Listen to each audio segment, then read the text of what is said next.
So here with an in-depth look at defining the core gameplay experience of Horizon Forbidden West through its animation systems, please welcome Richard Oud.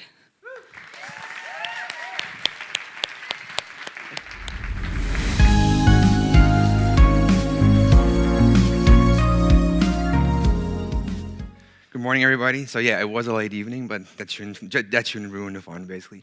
So thank you all for coming this early. I would also like to thank Konsoll for actually having me over. It's always an honor to be asked for these events, and I hope everybody's having a blast so far. Also, thanks to Stuart for setting the expectations yesterday. It's no pressure whatsoever now, right? So before we start, I would like to take a minute to listen to somebody playing Horizon Zero Dawn and see if he can spot some frustration in his playthrough. There's a bandit camp. Let's just climb up here. But anyways, what I'm trying to say, she can't like climb over things. She can't she needs handholds to grab things. And it's just like, and whenever you attack an enemy in this game with like R1 or R2, you don't even have to be facing it. You can just press R2 and it'll just slide you right to the nearest enemy. It doesn't matter. It doesn't matter. And when an enemy comes running at you, it does like this jumping, toppling. It's just, it repeats the same exact thing over and over and over and over and over again. And it's just like, they could have made enemies not respawn and I'd still have more than enough. I'd still get forward of the game. Within killing the first 10 enemies, I already was bored of the game because they all do the same animations. Like, there's no way this is a AAA game. Like, this is just ridiculous. Yeah. Yeah, I had the same exact response. It's like a little bit harsh, right? It's like you don't have to go off that hard. I mean, but to be fair, like he's not really wrong on some points. I mean, we can clearly hear him saying that climbing was very limited, that melee didn't really work, and that some of the enemies were lacking some depth, right? And as well received as Horizon Zero Dawn was, and people did have fun playing the game, there were some flaws actually that we need to take care of. And I'm going to talk you through that process today to maybe hopefully make this guy a little bit better the next time he's playing our games. So thanks to Gabby, already introducing me. My name is Richard. I'm the studio animation director at Guerrilla, and I've been with the studio since 2007. So it's actually 15 years last month. I was part of the original team that actually started Horizon Zero Dawn and spent a good 7 to 8 years as a lead creature animator before, taking on the role of studio animation director halfway through our latest production. So today I'm going to cover a little bit of the animation process of Horizon Forbidden West. It came out on February 18th, and we knew there was a lot more that we actually wanted to do with the IP, and we started on Forbidden West right after we finished the DLC called The Frozen Wilds. So we took a little bit of a step back and identified what our main goals were going to be for this project, and we went through a lot of feedback from both players as well as the reviewers. But of course, we always kept in mind what we wanted to do with the project as well, right? Ooh. So the biggest focus for the animation team would go into the following areas for us. So we really wanted to open up the world with new and exciting traversal mechanics. The melee combat really needed to be on that same level as the machine combat, and it really needed to have a complete overhaul. Then combat against human enemies needed a lot more depth, and to make sure that the machine still felt fresh, we needed a lot more variety this time around, and a lot more diversity compared to the machines in Horizon Zero Dawn. Now, of course, there were a lot more mechanics that we had to support, but these goals were going to be our biggest time investment.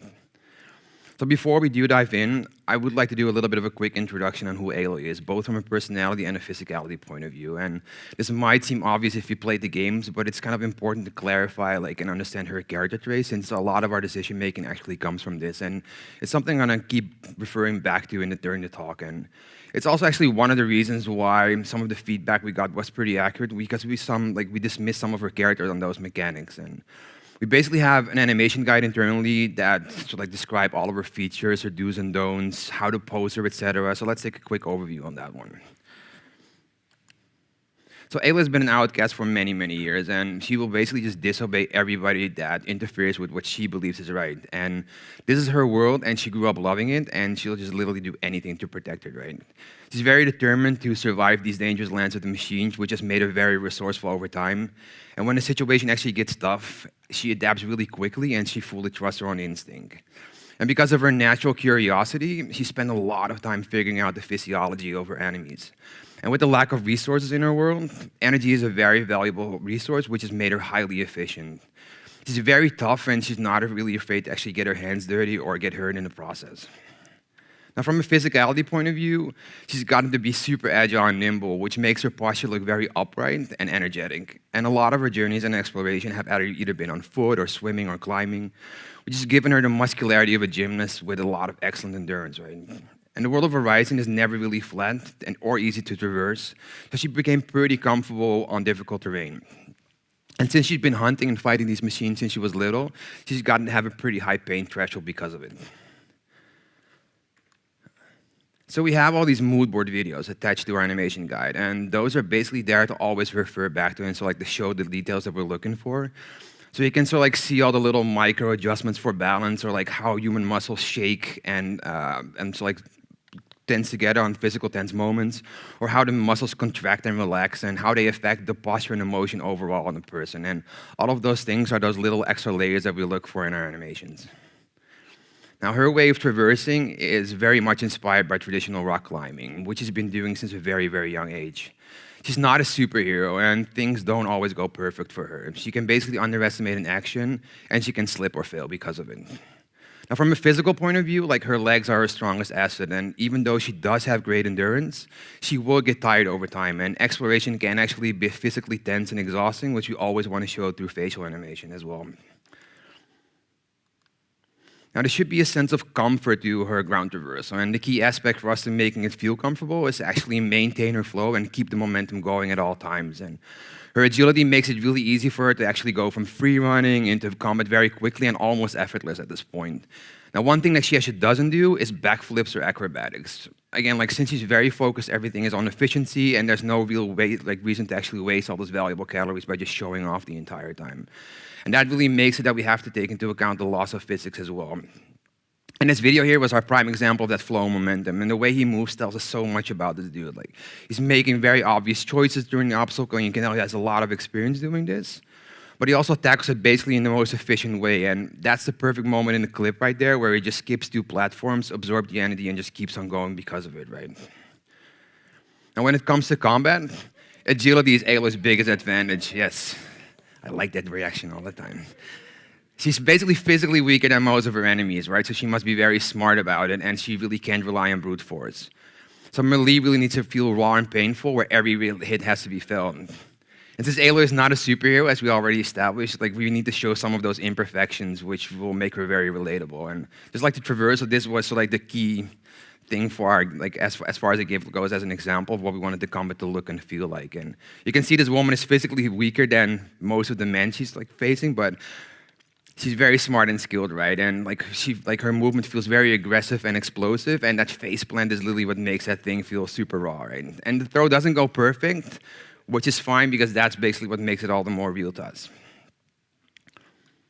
So now that we have a better understanding of who Aloy is, like her personality and her physicality, let's start with traversal mechanics. So for traversal, we were mostly looking at new ways that she could actually explore the open world, and the entire team basically went on this short period of like everything goes, and a lot of quick and rough prototypes were created just to sort of like explore the possibilities of what we could do. And for me, like that's always the most fun part in the project, where we basically throw spaghetti at the wall and see what kind of sticks. And it's super fun and exciting because it's really not about final content or quality, but it's really just to see if something clicks with mechanics and if we can find something fun in there.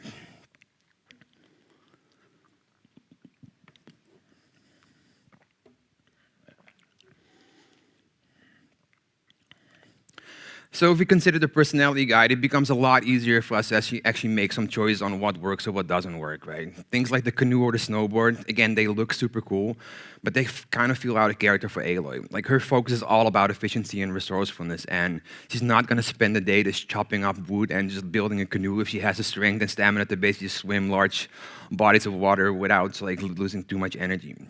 So if you look at Zero Dawn, the promise was kind of made that you could explore this giant open world everywhere you wanted. And in some ways, we really didn't deliver on that promise. Like you heard, climbing was very restricted to handholds, mountains were really not accessible, and swimming was very limited to surface swimming only. So a lot of our gameplay, if you think about it, was on a horizontal level. But for Forbidden West, we really wanted to bring in the verticality and open up the world a lot more to the player. So we really needed to find some new abilities. So we were going to focus on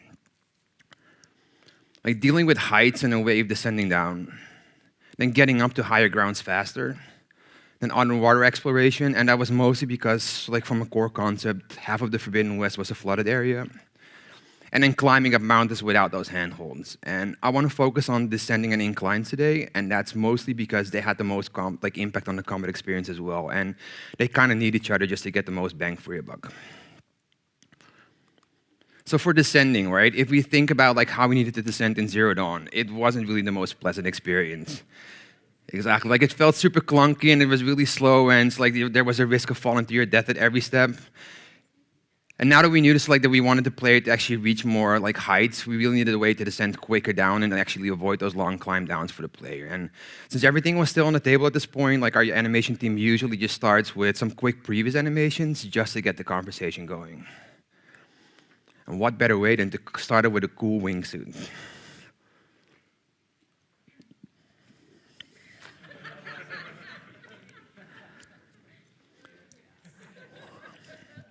So we thought like there were some elements here that could actually work, but we also knew that if we just presented like this, it would just instantly get shut down, right? So we basically just built a prototype and really quickly just like hacked it in game just to see how it looks and feels. And once we saw this, it sort of like goes back to the canoe and the snowboard. Like it looks cool, but it starts to drift away from Aloy a little bit too much. And also the overview was actually getting really lost with the speed in there. So feedback from the actual game director was like, this actually felt also too much like flying, which is something that we really wanted to reserve for the Sunwing when you actually get the mount and you get to fly with the machine. So we needed to start shifting the focus to what he always kept referring to as controlled descent, which were his keywords. So we had to get these two quick prototypes with the balloon traps, where it was very much about verticality and not about horizontal movement anymore. And this was way more in line with what the director's vision was. And we sort of like stuck with these two versions. And one was sort of like with a set linear speed going down, and one where you could actually control the speed by pressing a button and slowing down in air. And like I said, both versions were feeling a lot better to everybody, and we were heading in the right direction as far as the functionality goes, at least. So we did some play sessions just to get feedback from the players and see like which one they liked the most.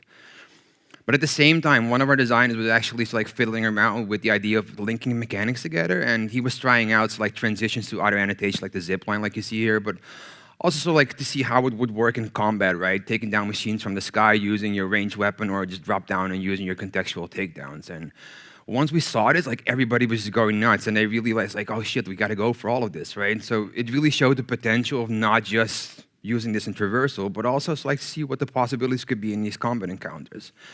And we could end up with some really cool moments, and that's basically when we decided to fully embrace it and to really start searching to collect mechanics together. And that's also where the previous slow down, speed up version became too conflicting, because you just had to press too many buttons, and it really started to mess with the fluidity in the combat. So for animation, we really started to look into something with a lot of physicality and exaggerated motion in there, just to show like how much force is being pushed on our body, right? So think of skydivers. Literally, when they deploy their parachutes, there's so much force when the velocity brake kicks in, so that's really what we wanted. And when we started to put this in game, it all felt just a little bit too much. Specifically because we were going to like blend out in shorter bursts, and like almost like in the beginning of the animation, you could see that Aloy is almost horizontal, which would just like flip her all over the place. So if we wanted to use this in combat as well, we need to have something different. So we toned it down a little bit, and we really focused on keeping Aloy a lot more vertical, just to have those smoother blends in there. Now, of course, we still show the proper force, right, with the push sense of action and like the deployment, but only on the vertical axis this time around. And we also just decided to go with a couple of different starts depending on what height you're at. So since we have a little bit more time on higher altitudes, but a lot less time when you're closer to the ground, right? And that way we could just show different physicality situations in different spots. So one thing that we really make sure of is just to open up that deployment pose for her from the back view and have that silhouette for any clear case. So we basically always show that Aloy is the one actively opening up the shield from the side, right, and making her feel in control. And then for the visual look, of course, we dropped that stupid balloon and we went with the Shellwalker shield. It also gave a lot more direction all of a sudden to the future because we could show the steering, but it also just felt a little bit more resourceful to her from actually crafting it from the machined parts. So now we have a tool that can actually help us get down faster, right, and potentially be used in combat. So how are we going to get up into the air quicker? Now the way, again, this would work in Zero Dawn was literally just like keep jumping or just be lucky in that there were handholds to climb on. And keeping it like this would just stall the mechanic way too much. And we really need to have something that could get us in the air quicker and faster and just make sure that it actually complements the fluidity that we were looking for in traversal and combat. And one of the things that we were prototyping as well, just to make a puzzle tool out of the rope caster weapon that we had. So we were testing if we could just use this weapon to open up spaces or just create new pathways for Aloy in the cauldrons, for example.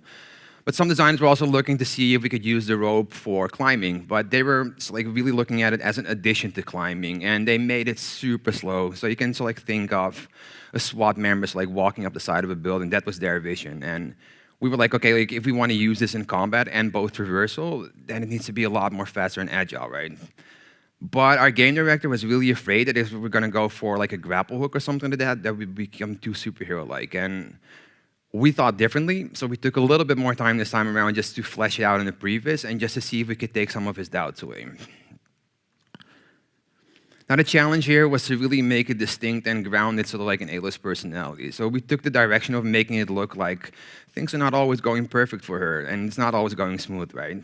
She struggles on some of these inclines, and gravity and velocity sometimes get the best of her, but of course she can recover and use her agility to her advantage. And this was also actually the first time that we started to play around with actually gaining more verticality by pushing the upwards momentum and getting some airtime in there. And that was actually the one thing that was really well received and basically ended up being the biggest advantage of the mechanic in combat situations.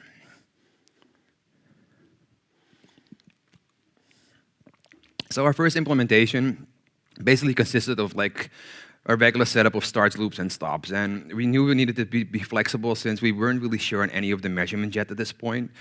And we figured that was just the easiest way to go. But you can see that we weren't really getting the fluidity in there that we were looking for. I mean, the mechanic itself works, but we could all see and feel where the transitions were, and that's something that we really didn't want this time around. So, of course, we could have tried to just keep on going and make it as smooth as possible, but at the end, we just figured it would just be easier if we just use single animations for this. So we used some metrics that would actually work the best with the majority of our combat scenarios, and we would either have 10, 5, or 0 meters on a horizontal plane, and 5 or 10 meters distance on a vertical axis. And with that, we would basically cover the entire grid with only 14 single animations, which was really doable. So for example, when we have a 5-meter distance, you can kind of see that Aloy is able to catch the velocity with towards the wall with her legs. But when we do the 10-meter distance, she will actually crash into the wall before recovering again afterwards. And then for the lesser height increases, we really focus a lot more on the fluidity and the agility, since those would be the ones that we would use in combat scenarios the most. Now, we also have a system in place that adjusts the framing and the orientation if the player doesn't touch the camera. So with magnets, we basically just align the camera to show the ideal readability to the target, and then we just frame the animation just to show the key pose exactly how we want it to look in terms of clarity and lines of action. It's not a lock thing, and the player can always just decide to grab the camera and override it, but at least it gave us some handholds in this case. Now, of course, you only knew if these mechanics actually work well together if you give it to Sunny Legend to make a GIF out of it. And it was just crazy, this dude just instantly got the mechanics without explaining any of this to him. And as you can see, the focus is very much on fluidity and the mechanics and the way Aloy moves. And we really wanted to have that high quality production value in there. But at the same time, it really adds to the joy of the player experience and the feel of controlling Aloy in these scenarios, right? So now with that added verticality in game, there was a lot more chance for the player to actually end up getting really close to an enemy, especially in combat encounters, so we really needed to look into upgrading the melee system as well. And again, if you played Zero Dawn, you knew that melee wasn't really that great. It was written about in most major reviews, and it always came up with the fans in terms of feedback. And basically the summary was range combat is amazing, but melee just sucks, dude. And it's so bad. So there wasn't really a lot of depth to it, and so all focus during production on Zero Dawn really went into range and stealth combat, since that was more or less our core loop of the combat. But now that we were heading towards this more abilities and linking mechanics together, it was really time for a complete overhaul on the melee system. And as usual, we always start out with a nice simple previs just to capture all of our ideas and so just to communicate that to the game director. So as you can see, we use a lot more verticality by just adding multiple levels of heights in there. And then we really started to focus on the fluidity for the player character, right? So you can switch between fast range and close combat moves and vice versa. But at the same time, we also wanted NPCs to grab Aloy as well now, and then really show off that she's human and introduce that little bit of risk and reward in the game that we didn't have on Zero Dawn. To be fair, this was actually perceived pretty well, so we took some time to have a little bit more of a fleshed out previs. It's kind of like the same idea, but it just gives a little bit more info. So here we actually introduce an NPC leader that's handing out orders. And we could also possibly have an archer class that could actually move while shooting, just to introduce a lot more agility and challenge. Then NPCs use their coordination and environment to their advantage. And Aloy can switch between parrying and lunging, switch light attacks, takedowns, and range attacks to it. But we also looked into jumping on and off enemies just to further emphasize the ability to switch between ranged and close combat, right? Let's wait for the explosion. Boom, nice. Now with that in mind, let's take a look at some of the progress that we actually went through. So first things that we needed to do was to tackle two things to improve the overall feel of the system. So an example that you actually see here in Zero Dawn that really broke the system was that the player ended up occupying the exact same space as the enemy because of the forward momentum that she actually has. And this caused them to end up in the same spot a lot of times. So we really needed to come up with a way where the player just keeps from moving inside the minimum bounds around the enemy, but without locking them to each other, because that's something that we didn't want. And next to that, we also had to fix the player resistance. As you can see here in this example in Zero Dawn, sometimes you had to compensate with a lot of fucking warping. And we really wanted to make sure that this time, there was a minimum amount of translation assistance and that the player always feels in control over their own positioning, right? And that is sort of where the correlation in forward motion and hit reaction for the NPCs come into play. Now, the way we actually do this is that we keep the attack distance as much animation-driven as possible. So the enemy basically just translates the correct distance away from Aloy when hit just to preserve the ideal combat distance again. And of course, that basically goes both ways, so it also works when Aloy gets hit. And here's a little bit of a slower breakdown. So basically, the stagger hit translation of the enemy is the exact same distance as the follow-up attack for Aloy. And working with those metrics, that really gave us the most predictive result just to make sure that warping is kept to a minimum after Aloy lays down her first blow.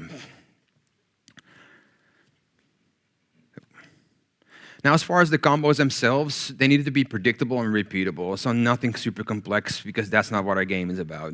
So we kept it simple and we basically just stuck with the same 2-button inputs only that we already had for Zero Dawn. And just to fit with the direction we took from combining the mechanics and basically that meant that the new combos needed to have the same fluidity and response as well. And next to that, it also needed just to be a reflection of who Aloy is, right? So very skilled with lots of physicality and the proper weight in there.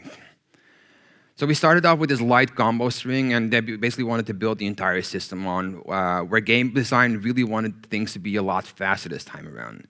So in Zero Dawn, we deliberately slowed everything down just to really discourage the player from actually overusing melee. But now they needed to be a lot more responsive just to get the most out of the whole mechanic. And we really focused on mostly keeping the forward momentum going from any speed like walk or run, and as well making basically the transitions from sliding or jumping. And after this first implementation, I really felt that we were going too fast. We were losing a lot of the weight, but also sort of the grounded feeling to Aloy. And especially the readability was just all over the place, and I thought it was a huge problem, and it really felt like I was only seeing quick anticipation and settle poses, and everything else in the middle just became muddy to me. So we really needed to start slow things down a little bit more. Now, that wasn't really well received by design. They were really afraid that we would actually lose some of the intensity and the responsiveness in there, and they were convinced that it was just a lack of polish, and clarity would basically magically come in once things were finalized. I was like, come on. So we already knew that that was not going to be the case, and we got into a bunch of pretty heated arguments going back and forth. But basically, just to get that breakthrough in there, we just decided to test it out only on the first string and just to see what the results were going to be. And that way, we would just have to avoid redoing the entire system if it really wasn't that polish was the magical thing that they were hoping for. Right? So our lead animator actually polished the combo and got it to the shippable quality. But at the same time, we also made 2 versions, and we just slowed it down either 10% or 20%.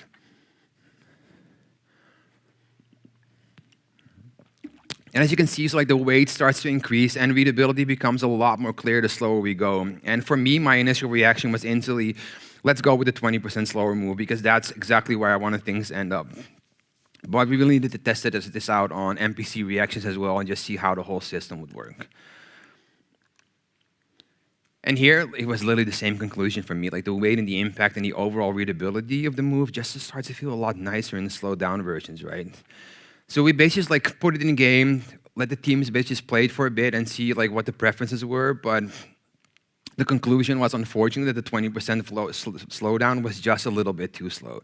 Like the combos just started to feel too sluggish in the button presses, and the overall challenge was just drifting away from hitting the combos just right. So we dialed it back a little bit more, and we just like took a 15% version and 12% version. Like that's how specific it actually went sometimes, but it's a fragile system. So 12% was exactly in the sweet spot where both design and we as animators were very happy with it. So that's what we basically shipped with. And don't get me wrong, like if I'm gonna go back, I would always just pick the 20% version just to show a lot more weight, but if it kills gameplay, then we're doing a bad job as well, right?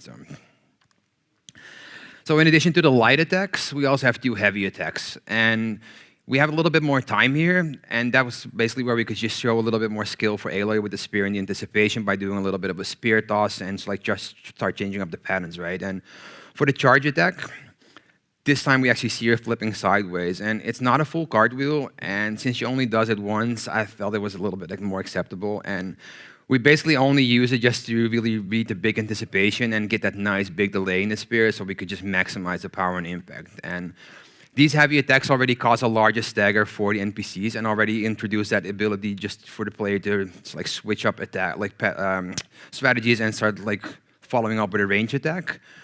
But because of the long anticipation here, the risk versus reward is still pretty high for the player. And that's where it's like the next mechanic actually would come into play. So now that we have some options for when we're in close range by either doing a light combo or a single heavy attack, and if we take into account the shield wing and the pullcaster that we introduce, we get the approach from above. Well, we're kind of missing the ability to quickly switch between melee and range with fluidity in the response in there. And that's basically where the jump-offs come into play to cover the larger horizontal distance, right? But how would we make this look and work? We already saw that we actually tried something in our previous animations where Aloy was standing on top of the NPC's chest, but that was more of a mechanic for planting a bomb on it or a device, and we kind of dismissed it since we always felt like it was a little bit too far-fetched for a grown woman to be standing on top of another person's chest for that long. But we actually had a similar takedown in Zero Dawn, and this was always one of those scenarios that could tilt either way for me. On one hand, it was actually acceptable, but on the other hand, I always felt it was a little bit too far from the loss of physics that we actually established. So it was going to be a very thin line here just to get it right. But looking at this one, we somehow accepted it and actually got away with it, right? So we tried some small tests again just to see how long the actual contact moment needed to last and what kind of distance we could go for before pushing it too far. And we figured out as long as the contact moment was short and the posing was very physical while maintaining that fluidity in there, it actually worked surprisingly well for us. So now we can actually get up in the air by just like doing a single tap and using your ranged weapon from above, like with the verticality again, but it won't get you that horizontal distance yet. But if you do a double tap, you basically get the long distance jump just to get into that ideal range pocket and just start switching up your strategies that way. And that added a lot more player freedom all of a sudden and a lot more choice in the melee system. Oh, I think it's stuck. No. On some of our combos, the hard part was actually figuring out how to deal with the spear and not make it look repetitive, which is something that's harder than you think. So this gave us a lot of opportunities to find some nice creative solutions. Since we wanted to make sure that the flow felt fluid while maintaining the momentum, we used a bunch of tricks by doing a lot of hand passovers with the spear. So here in the slowdown version, you can actually see that we're tossing the spear just to make sure she can actually strike and do another without doing another 360 spin, right? And so like just maintaining like the rhythm and not make it feel awkward in this case. Another example was actually that we needed to avoid seeing the spear going in the same motion the entire time. Because of like, we sometimes had to use some hold moments in there in the spear just to stop the pattern and actually get a better read on it. So basically here you can see that we keep the body momentum going with the speed and the fluidity in there, but we use another spirit toss, but with a lot more hang time this time around for that readability and making sure that the follow-up anticipation feels really big and powerful because of that. And then of course we end with a nice like spirit toss behind her back for the settle, just to show off her attitude and showing how fucking skilled she is with this weapon. But it also brings in a lot more clarity to the player, right? Because we're really presenting it towards camera and we're not shoving it in front of her body. Now, as for the camera system, we use like the similar thing that we use for the Polecaster. So basically, when Aloy and the NPCs are aligned exactly in front of each other, we automatically reorient the camera to framing to a little bit of a side view, just to give a lot more clarity in framing the action properly. And it's the same thing like as with all ours, like automatic reorientation. This will only take place if the player is not actively controlling the camera. But this did give us a nice way just to present the action exactly how we thought it looked best, at least. And now lastly, for the takedowns, we learned some lessons basically previously that we applied for Forbidden West from the start. And here you can see so like the takedown that we blocked in for Zero Dawn. And this one never felt right to anybody. And we sort of like realized what it was when we started to break it down ourselves. If you think about it, like Aloy is not really doing anything here. Basically everything happens by accident for her, right? The Scrapper is actually the one attacking and taking the initiative, while Aloy just happens to put up her spear exactly at the right moment, and basically the thing just falls to his death afterwards. So a rule that we actually established in Zero Dawn was that Aloy is always the one initiating an attack and being in charge of the action no matter what. So here's a similar one that you can see that we ended up with in Forbidden West. And as you can see, Aloy is fully in charge this time around, right? And we basically just showed off her skills and agility because of it. And one thing that I actually want to point out as well that was really important to us was that for enemies, they always needed to have some awareness for believability and just to show character. It's basically like any of you out there. Like if you hear something coming, you basically respond to it and you react to it, right? And it really feels out of place if they don't. So just a little bit of that moment of acknowledgement is enough to make them feel like a lot more believable characters because of it. Now, if we string all of that together and make use of the traversal and the verticality combined with the melee and ranged, you can really start seeing how much variety the player has available. So it really makes for some nice, exciting, and dynamic combat scenarios, as you can see here, captured again by the fucking amazing Sunny Legend. Just love working with that dude.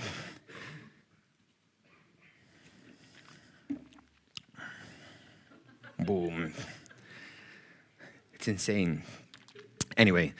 So, with Aloy having a lot more combat abilities and depth, the human enemies needed to get this like the same treatment that we just to keep up with the same level of detail, right? And if we look back at Zero Dawn, it was kind of the same overall tone that we saw with melee. Like machines are awesome and thrilling to encounter, but NPCs are really uninteresting with like a lot of bad AI, and they're basically just there for headshot practice.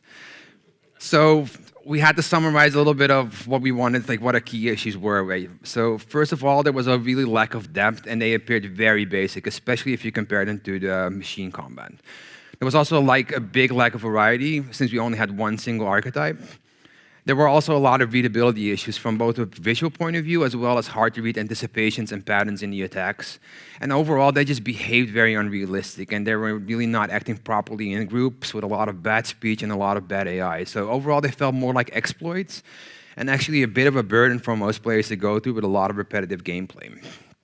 So we looked into a couple of categories just to add some of that depth to the NPCs that we needed in there. So we really wanted to have a lot more variety this time around, instead of just that one single class. Then the hit response system needed to have a complete overhaul. And the focus this time around would really lie on heavily adding a lot of personality and character into them. And just like I said, like the overall combat experience really needed to be on that same next level as a machine combat as well. So when looking back at Zero Dawn, the game had only one archetype of human NPC, right? And to make up for that lack of variety, the idea was to create a roster of characters, like classes this time around, each with their own unique features and challenges. And to make that look recognizable, we would stick with the same archetypes that we're all very familiar with in games, but then with a little bit of a horizon twist. And that would basically help define their roles versus other classes when it comes to the behavior or the visuals, for example. And they're all designed around this clear gameplay ID and function, and that basically which we could basically show through their actions and their postures and their locomotion. So we have the Grunt, which is basically the least experienced enemy and is capable of using both ranged and melee weapons, and these are more there of a supporting class to all the high classes. Then there's a Knight who is very swift and efficient and also has a shield for protection. Then there's the marksman, who's very agile and very quick, and is also super precise from a shooting range. Then there's the heavy melee, which is very slow, but it's all about the high melee damage output, while the heavy range is all about the high range damage output. And then finally, we actually have the riders, which are literally just grunts, but unmounted machines. And this was mostly requested from a story point of view, since Aloy would actually encounter tribes this time around that are capable of overriding machines as well.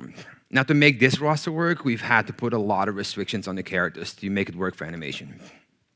So the cost of animation sets were going to be super high if we have to make everything unique, both from a financial point of view as well as a performance and memory point of view for the game. And the reason we couldn't make everything unique is because we really wanted to have a lot of variety this time around, which would take an immense amount of time and effort on our case. And in Zero Dawn, we were spread very, very thin in the animations per stage, so things started to look very repetitive. And to make the NPCs feel as grounded as the player, we needed a lot more variety this time around, right? So we needed to be smart about our approach and rig choices, and we settled on going with 2 rig variations that could handle a wide variety of body types. So we either have a rig for generic body types, and this could basically handle everything from very malnourished to the more generic muscular bodies, and as well as Chris Pratt.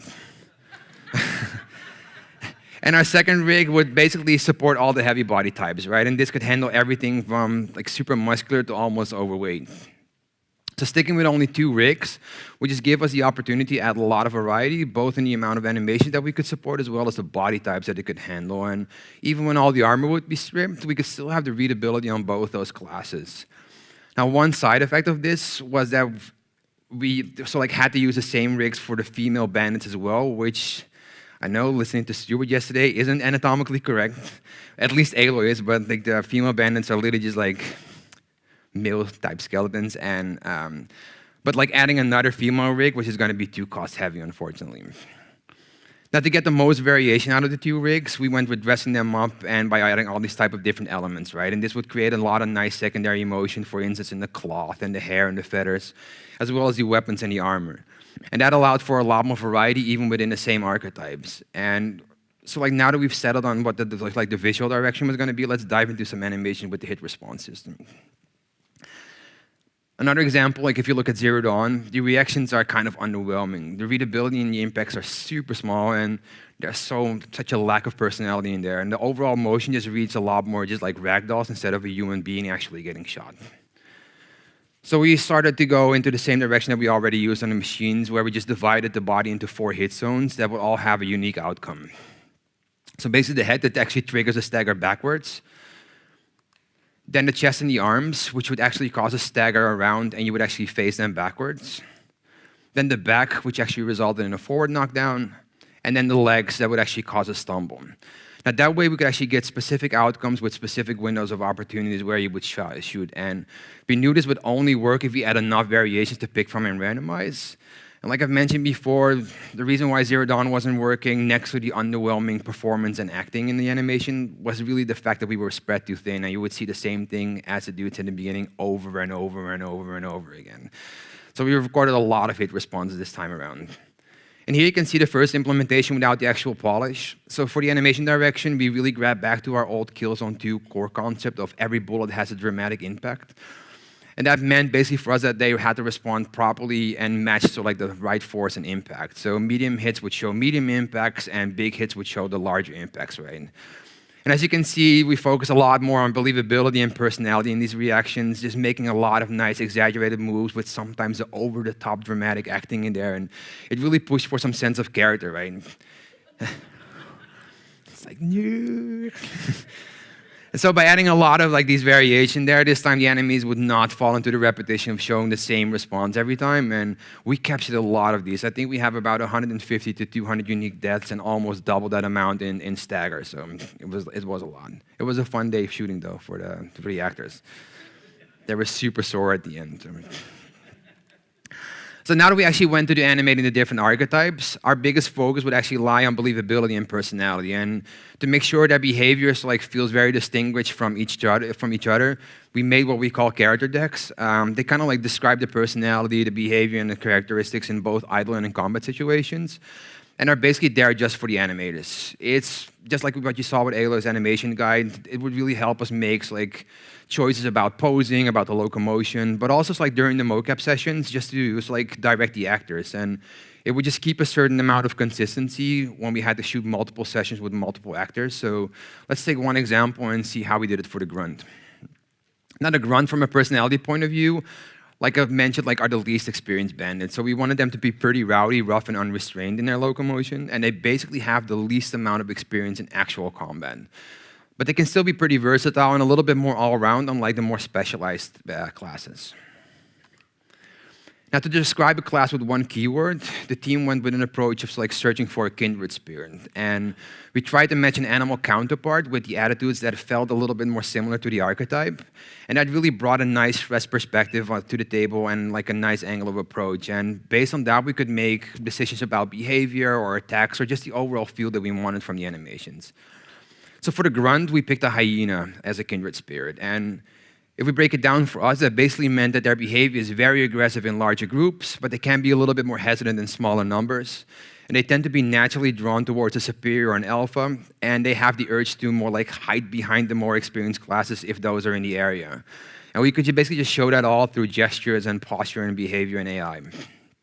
Now to match that hyena posture in there that we wanted to capture, we looked into this little bit more hunched over pose, shoulders high, lower head, like that steady stare in there.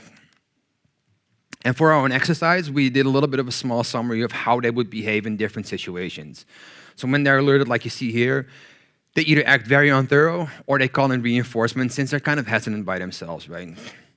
And when projectiles are actually hitting near them, they would either flinch or they would just start looking around if one of their superiors actually got hit. They're very much the helping hand in this situation, but mostly out of selfishness since they really don't want to end up fighting alone. And in terms of their gesturing, they mostly just shout and use big pointing gestures just to make them look a little bit more impressive than they actually are in this case, right? And again, that wasn't per se how we were going to end up with the characters in the situation, but it gave us some nice handholds into like the direction that we wanted to take. So when a grunt actually does go into combat, it can look a little bit uncontrolled and ungraceful due to his lack of experience. But at the same time, he is very comfortable with his weapon and has a good understanding of the weight and balance of it because basically that's the only thing that he knows. Now, all of that was basically taken into account when we went into the mocap sessions. And the stunt actors where we worked with were amazing, and they were really pushing it. And they gave it at 150% of the rowdiness and the unrestrained locomotion that we were looking for. And you can actually see them losing control over their balance sometimes in the stances and in the saddles, which really amplified that lack of experience in combat.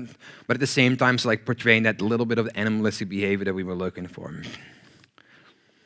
Now, for the clarity and the readability of the attacks, we sort of use the same technique that we also use for the machines, where we focus on a couple of key elements that make up our attacks. So the majority of our combat situations are happening in this more or less like frontal space, right? And we always make sure that we focus on readability, clear anticipations, and attack follow-through from this perspective. So you can see the raw data implemented on the left side and then the final polished version on the right side. And if we break it down, it becomes quite clear what the difference is and what we focused on. So in the anticipation, the axe needs to stay clear and readable, which was less visible in the raw version. Then in air, the axe basically disappears in the raw data, where we make sure that it was fully on display in the polished one. Now, of course, we also wanted to have a clear and pushed line of action in the posing just for that better readability.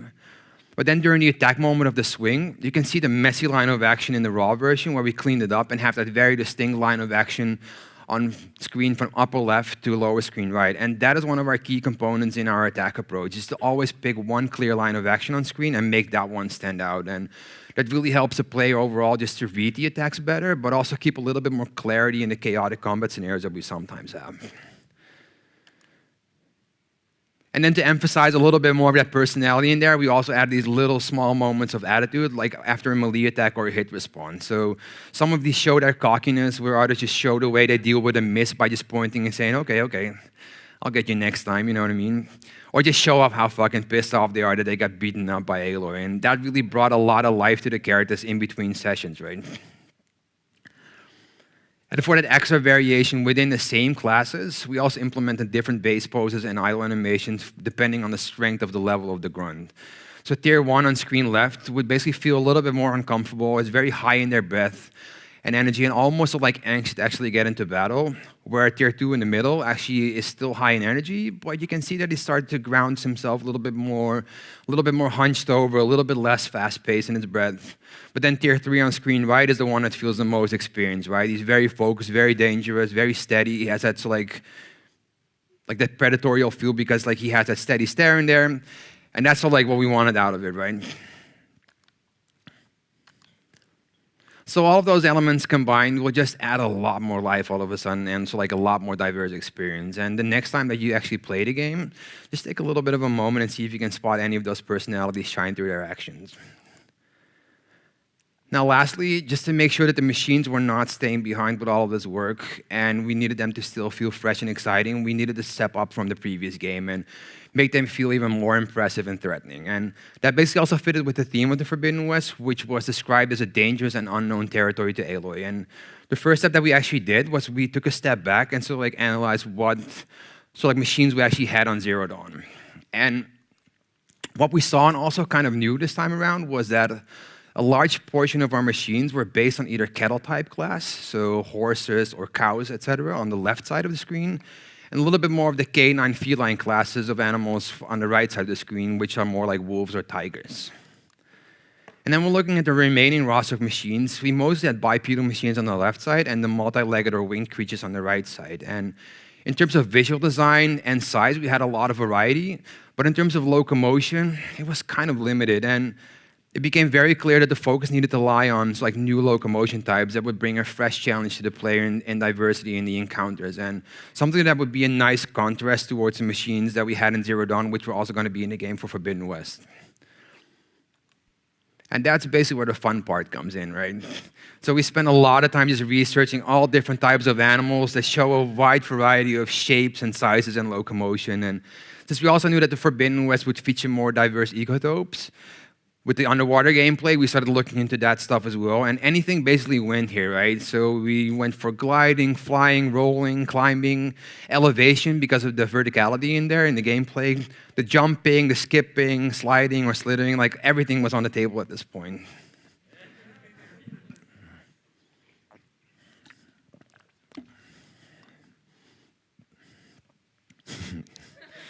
So cute. Anyway, without going too much in depth on the actual machines, we kind of covered all of those and ended up with a nice big variety of machines that were complementing the Zero Dawn machines in terms of their visual design, but also their locomotion and their combat challenges. And you can see a small selection of what we ended up with in this page. Now, in terms of production, not a lot has changed on the machines from the previous game. We still use the method of injecting as much character and personality in the machines by just mixing different kinds of key elements from nature reference, as well as creating a distinct combat experience per machine, right? And the only difference this time around was that we got a lot more confident in our production, since we knew what we did last time already worked. And if you want to see how we approach that, you can see the talk. It's free on YouTube, and it's called "Bringing Life to the Machines of Horizon Zero Dawn." So if you haven't seen that one and want to know about the machines, check that one out. But I do want to highlight one machine that had a little bit of a different track than most of the machines, which was the Slitherfang. Now, this machine would literally be our biggest challenge that we had to deal with in terms of locomotion. A snake-type machine was already on our wish list, basically from the moment that we started Zero Dawn, but we knew it was going to be way too production-heavy for the first installment. But when we started to look into Horizon Forbidden West, it was actually a real wake-up call. We had to deal with a 55-meter-long snake that could basically be in coiled state and free movement, working in combat, and actually have to adapt to the terrain as well. And kind of knowing our world, we literally don't have a flat spot anywhere. Around that time, we were actually starting to work on a new proprietary animation engine as well for Decima, since basically the Morpheme, so Morpheme isn't, I'm not quite sure if anybody knows it, but Morpheme is an animation engine, but it got dismissed and not supported anymore, so we only had one license left over, so we needed to switch around. And we basically just used this opportunity to develop the Slitherfang as one of the first machines in our new animation engine called Animgraph to really start testing the limits and the flexibility of the engine. So after a couple of meetings with the AI coders, we came up with a couple of ideas how to solve this uneven terrain issue that we were looking at. And the idea was to go with a mixed solution of either using a partially procedural setup of the snake body or just switch to a fully keyframed version when we wanted to. And We still needed to figure out exactly how we were going to do it to implement this, but that concept seemed the most logical to us. But first, we just started with putting a proxy model in a single cycle on a flat piece of ground in a test level, just to get a little bit of a feel for the size and the presence of the machine. So at this point, our animation engine was still in its finalizing steps, and AI wasn't really ready to work on it yet. So we started on our regular animation production, right? So we basically just animate all the single attacks, the hit responses, the locomotion, and just put all of these animations into a sequence. And that way we could at least do in-game checks and so like give in-engine feedback on the animation, and basically just define the attack ranges and the readability of it. And this way we could basically just keep the production going and get a good feel for the machine without like relying on other departments too much. And for the animation itself, we mostly focused on like that super dynamic motion in it, while making sure that there's lots of height differences in the body, just to avoid that like flat surface and making it feel like a giant rope the entire time. Now, as I mentioned earlier, we were working on our new animation engine called AnimGraph. And we probably wouldn't have been able to make this machine if we hadn't switched around during the project. So Decima is our own proprietary engine, and it's basically based on node-based editors, and so is AnimGraph. Now, without going too much into detail here, this is kind of like the overview of the high-level Slitherfang graph, and it contains like the navigation state machines, the procedural setup. It has the hit responses in there. Then it has the additives like the lookats, for example, and then our physics part of it as well. So basically, our main code for AI locomotion is based on the orientation of the root bone and one position in the world. And the way that works is basically the character is always moving forward, while AI rotates the mover around in the desired direction with overriding heading animations that we make. But here, like that would basically be impossible, since that would rotate the entire entity, and it looks like the Slitherfang is basically sliding all over the place, right? As you can see in this example.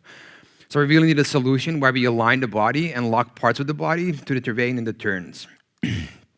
So we started prototyping with a single cycle to follow the terrain properly. And to break it down, what really happens here, so we basically just pick one joint that functions as the base for the procedural setup in the body that comes after it. And in this case is where the skeleton switches from green to purple. Then we use a raycast to procedurally let the joint chain behind the body basically follow that exact point whenever it's like it passes the chain, right? And it basically just like figures out like where it was registered. And then we sort of like offset the head to follow the terrain properly and keep it from intersecting, which you can see in the green skeleton overlay. So red is the original animation, which is always intersecting, but then we just readjust the head part of it. So this first test was pretty positive, and it gave us at least enough confidence that we could make this work, even though we knew it was still a lot of work to get this right.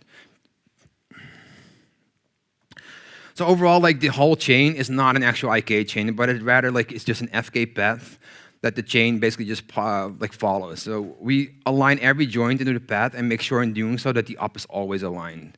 Now the path is not exactly 100% accurate, since the base joint can actually end up with some really harsh angles, since it follows the terrain exactly, ending up with some really nasty angles in there. So we basically just clamp the path to a maximum of 45 degrees, just so that basically helps that we actually segmented the body as well, instead of just having one solid piece, which allows for a little bit more of a margin of error in there. And all of this like is actually relatively cheap, since we only use 2 physics raycasts, using only the C-axis to look at for the floor position.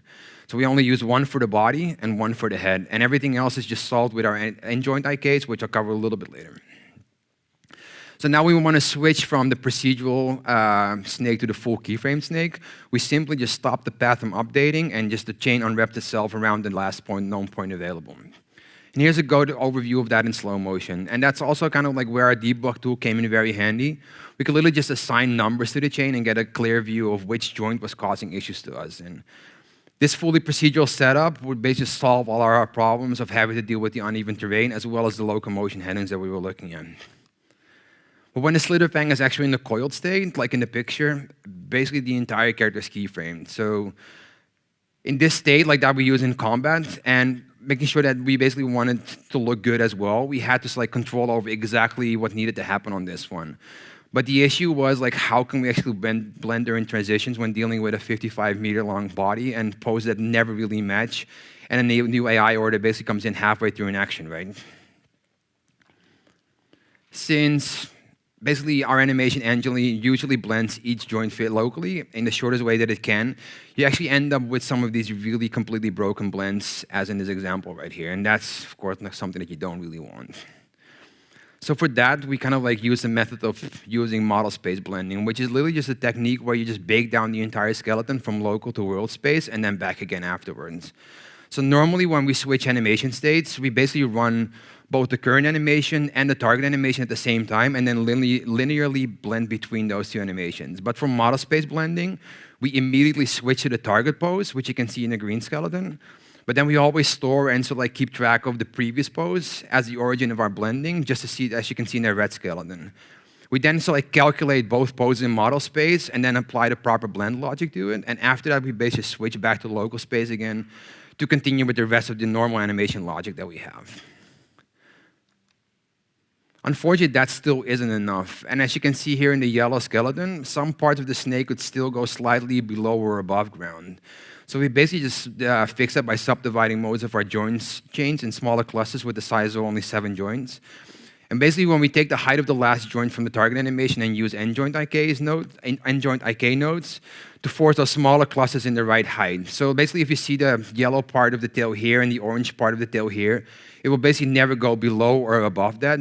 So we always know that it will basically stay within the blend space. And all of that is based on our end joints that we use for our ray casts. So end joints are relatively cheap to use, and we only do 1 forward pass. I'm not quite sure if this becomes too technical or not, and I'm not quite sure if everybody knows what IK solvers are, but it's basically a solution that rotates and positions a link in a chain, right? And normal IK solvers are usually very precise, but they're also fucking expensive, and they need a lot, like they need multiple passes just to get the most accurate result. So in regular, what we call forward, backward reaching IK, you basically determine the goal, and then you take a couple of passes, starting from your destination going backwards. Then it basically calculates another pass forward, and it basically just repeats it until the goal is basically significantly close. Now with our end joint, I call it like end joint solver, it basically only does 1 single forward pass, and it's not super precise, and it's relatively cheap. And basically our slither fang, like because it's basically segmented, it would allow for that margin of safety and so like that margin of error in there. And because they're so cheap to use, we could basically just like create a shitload of clusters, making it very accurate enough in our model space blending, and then the procedural joint chain for that locomotion as well. And as I mentioned before, when we're in the coiled state, basically everything is animation driven. What we do, you use the end joints to align the body to slopes on an X amount of points in the body. And here we basically just use that node to check where the animation is compared to the level plane, and we take that offset into account. So let's say the middle of the body of the snake has a little bit of a height difference in there. Let's say like 3 meters. We basically just like calculate that 3 meters and add it on top of the body as well, so it doesn't really snap to the ground instantly. And we basically just like keep the animation feels basically as much as the same as possible, again with a little bit of a minor like margin of safety in there.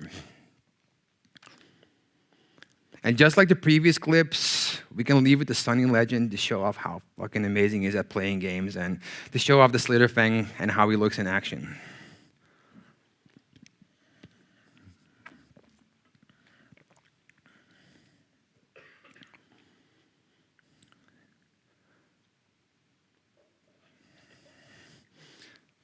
He truly is a legend. Anyway, to summarize, I'm going to tell him that you guys applaud for him. So to summarize, by identifying some of our underdeveloped mechanics in Zero Dawn, we were able to make a much more complete experience this time in Forbidden West. And we really tried to open up the world to the player as much as possible. And in doing so, we actually found some really nice, great combat mechanics in the way. That made us really embrace like the idea of combining combat and traversal with a heavier focus on response, flow, and fluidity for that high quality and fun experience for the player. At the same time, we also added a lot of personality to Aloy, the human machines, and the human enemies. And that created a lot more depth and believability to the characters, and overall just enhanced the immersion and encounters in there. And on top of that, adding a lot more variety will just keep things fresh for the player and make it feel like you're part of this giant, living, breathing open world that we were going for. So thank you all for listening and to staying awake, and feel free to grab me during breaks, etc., for more questions today. I'm going to be around the entire day, so thank you.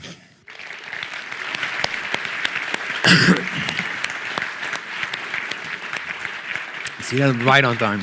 Spot on, absolutely spot on time. Yes. So we haven't had time for questions, but we're going to take a couple of questions. Sure. And if anyone has any questions for Richard about that fantastic talk. So he will be around at the break times, but we're going to make a bit of time now. So I'm going to come to the mic. You can see someone heading for the mic at the front.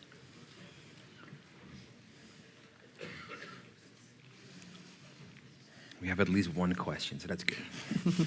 Hello. Hi. So when it comes to Aloy's animation speed and readability, Yeah. Did you guys have to keep in mind frame rate as you launched with both 30 FPS and 60 FPS versions, or is that not much of an issue?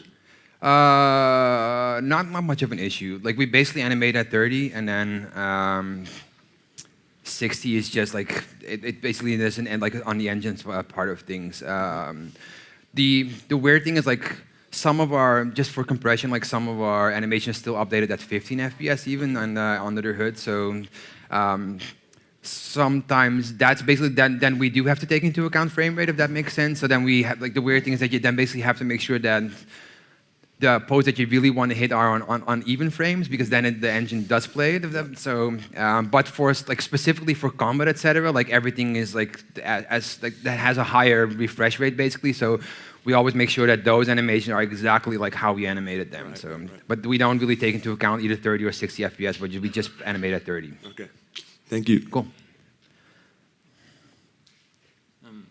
Hello. Hi. How do you kind of balance the over-the-top animations to still make them seem deliberate? For example, you showed off the animation where Aloy hit the wall at 10x10, I do believe, Yeah. but it still kind of looked like something unintentional happened in terms of like it was so extreme. It looked like it kind of semi-glitched, I guess, Yeah. comparatively to the Just 5x0. it was just warping too much basically. Yeah, you also had for example, the falling animation kind of looked so extreme that it looked like it fell out of intentional animation into some more ragdoll animation. How do you kind of balance those kinds of things? It's a hard part because like I mean, I'm basically the one chasing this and so like just shouting at every coder just to like make it work properly and don't like warp them too much. But it's always a balance because like I mean sometimes you're just the game basically just like forces itself to do that kind of stuff. Overall, I mean I think like we can get away with it a little bit more. Like, we always like refer to the animation for Horizon as like hyper realism or like push realism, which yes it is so like grounded in reality, but there's still a sense of sort of like a little bit more over the top action kind of stuff, you know what I mean? So like sometimes it actually does feel a little bit more. I'm not quite sure if this actually answered your question, but it does feel a little bit more acceptable, you know what I mean? But we try to reduce it as much as possible. So like with those metrics, for example, like with the first wall jump that you saw, like we already figured out like during that prototype, okay, like this is actually too far. So then we start restricting the designers a lot more, saying like, okay, if you want to have this feature, basically restrict yourself to like, let's say only 5-meter jumps, you know what I mean? And don't build it like 8 or 10 meters because we're never going to be able to hit that properly, you know what I mean? So right. It's basically just a little bit of a back and forth between design, animation, and how that works, if that makes sense. Yeah, just. Thank you for the question. I'm afraid this will need to be the last question. Yeah, so. Just grab me after. Hello. Your talk was so expensive. I really appreciate it because it gives me a lot to think about. I just wanted to ask a quick question about, you was originally talking at the very beginning of the talk about how you was making sure that all the characters had a personality to them and wanting to make sure that you highlight how Aloy is, or her character, and how she interacts with her world. I wanted to ask, like, did you find that was more helpful that you was working on a sequel, that you had a lot of something to base her off, or was it one of those things that you were trying to redefine her and make sure that, you know, like, that was communicating to your audience Gotcha. like differently? Not really though. Like the only thing that we specifically like on the new mechanics, we could basically just show that she actually has grown like since sequel and like since Zero Dawn. You know what I mean? So we could show a little bit more fluidity in there sometimes, or just like get a little bit more of a like extreme posing in there, you know what I mean? But overall, we've pretty much established basically like who Aloy is and like exactly like how we need to pose her, how we need to move her, etc. already on Zero Dawn. And it's something that we never actually done before, but we learned a lot from some of our sister studios that were actually doing this. And I literally just like stole everything from Santa Monica and their whole like character Bible on Kratos. But it really did give us like that nice like base to like, okay, like let's say this is exactly who Aloy is, and don't like start driving away from it, or else we're just gonna go all over the place and it starts to feel out of character from there on out. You know what I mean? So there's not a lot of rooms like to show a lot of other stuff besides more or less like the story points of view. And I feel like that's the one thing where it was even worse in the beginning, but it's like it didn't really feel like Aloy when we actually started Forbidden West, and it's like the story that we had, and so like the way she was responding and acting in some kind of situation, right? So she's very much this outcast, so she's used to just doing things on her own. But as we were doing playtests, and so like the way things were written and the way things were delivered, it really felt like she was just being super obnoxious to everybody, and just felt like she was like the best thing since sliced bread, you know what I mean? And it's like, okay, like we need to tone it down a little bit and have her a little bit more compassionate, you know what I mean? And that's when a lot of rewrites basically happen and reshoots, etc., just to get her humanity basically back into her and make sure that she actually cares about the world around her. And yes, she does want to do everything by herself, but be kind about it, you know what I mean? And don't just like start shouting at everybody that they shouldn't tag along or whatever, like that kind of stuff. So